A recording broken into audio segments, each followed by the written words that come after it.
Assalamualaikum warahmatullahi wabarakatuh. Alhamdulillah, alhamdulillahi wa bini'matihi tatimmus salihat. Wassalatu wassalamu ala nabiyil mustafa sahibul mu'jizat wa ala alihi wa ashabihi wa man tabi'ahum bi ihsanin ila yaumil ma'ad. Qala Allah Ta'ala fi kitabihil karim, a'udzu billahi minasyaitonir rajim. Wa idza ja'akum fasiqun binaba'in fatabayyanu. Al-ayah. Sahabat BIM rahimakumullah, alhamdulillah Allah senantiasa memberikan nikmat yang luar biasa kepada kita. Pada kesempatan yang mulia di bulan suci Ramadan ini, kita dapat bermuajahah walaupun hanya melalui media sosial, namun tidak menyurutkan semangat kita untuk terus menambah kebaikan kita dengan berbagai fasilitas yang saat ini bisa kita nikmati dengan media sosial ini. Salawat serta salam semoga senantiasa tercurahkan kepada junjungan kita Nabi besar Muhammad sallallahu alaihi wasallam sebagai penuntun kita untuk menuju jalan kebaikan dan kebahagiaan di dunia sampai akhirat.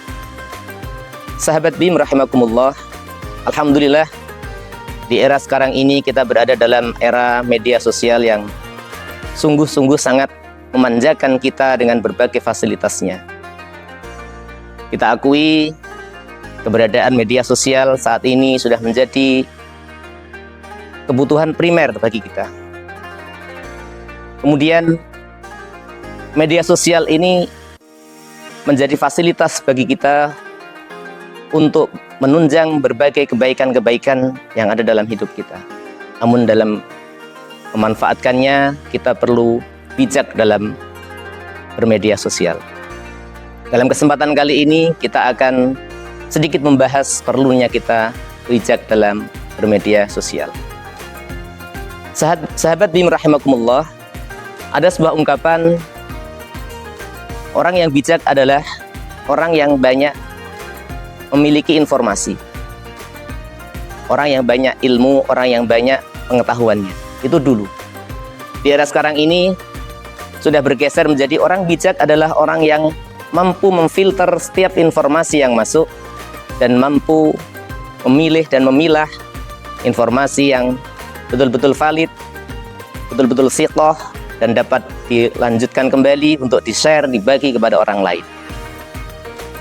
Sahabat BIM rahimakumullah, dalam setiap kita bermedia sosial, kita perlu untuk memiliki kebijakan-kebijakan yang itu akan menjadi penyelamat kita.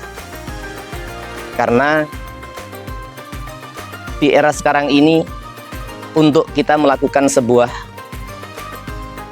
kejahatan, untuk melakukan sebuah dosa, itu kita tidak perlu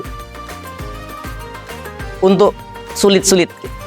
Seperti kita dalam menjaga lisan kita, kita harus berhati-hati dalam bermedia sosial juga. Karena Rasulullah SAW bersabda, al-muslimu man salimal muslimuna min lisanihi wa yadihi.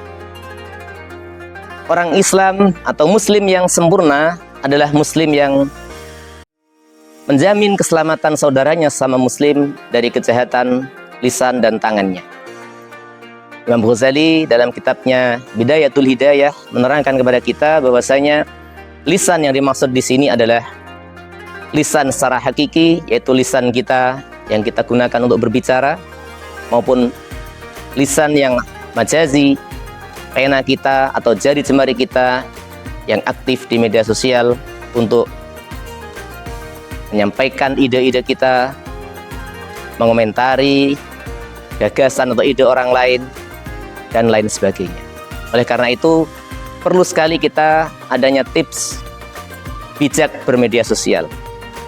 Yang pertama, kita mesti mendudukkan, memposisikan media sosial itu hanya sebagai wasilah atau sebagai sarana. Sesuai dengan namanya media, maka dia harus menjadi sarana atau menjadi alat untuk berkomunikasi, alat untuk menyampaikan informasi, dan lain sebagainya. Bukan menjadi sebuah goyah, bukan menjadi sebuah tujuan, tapi hanya sebuah sarana atau wasilah. Yang namanya wasilah tergantung bagaimana kita memanfaatkannya. Apabila kita mampu memanfaatkannya dengan baik, maka dia akan menjadi wasilah kebaikan-kebaikan. Namun sebaliknya, apabila kita tidak mampu menjadikannya sebagai wasilah yang baik, maka kita terjerumus dalam dosa dan kemaksiatan. Yang kedua, kita harus mampu mengatur waktu dalam bermedia sosial. Jangan sampai waktu kita berlarut-larut, kita menghabiskannya di depan media sosial kita. Sebaliknya, ketika kita berada di depan mushaf kita, waktu kita terasa pendek atau terasa sangat menyiksa kita, namun kita bisa berjam-jam, berlama-lama di depan media sosial kita. Yang ketiga, kita harus mampu memfilter info-info yang masuk kepada kita. Sebelum kita berkomentar, sebelum kita men-share kembali info itu, kita harus memfilternya. Karena tidak setiap info yang masuk pada kita itu adalah info yang bisa dikatakan valid. Kita harus bijak, kita harus mampu memfilternya. Apakah info ini betul-betul sahih, betul-betul valid, sehingga kita bisa percaya, dan mungkin kalau memang bermanfaat dan dibutuhkan, kita men-share kepada orang lain.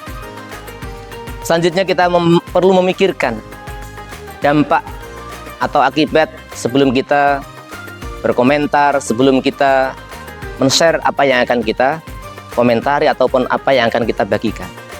Apakah nantinya itu menimbulkan dampak positif? Apakah sebaliknya, ketika kita mau berkomentar, kita mau men-share sesuatu, harus kita pikirkan dampak atau akibatnya. Berikutnya, kita perlu untuk tabayun, mengklarifikasi setiap info yang masuk. Apalagi apabila info itu kita dapatkan dari orang yang belum kita percaya kebenarannya. Sebagaimana disebutkan dalam Al-Quran, apabila datang kepada kalian info dari orang yang belum kamu percaya, maka fatabayyanu, maka klarifikasilah info itu.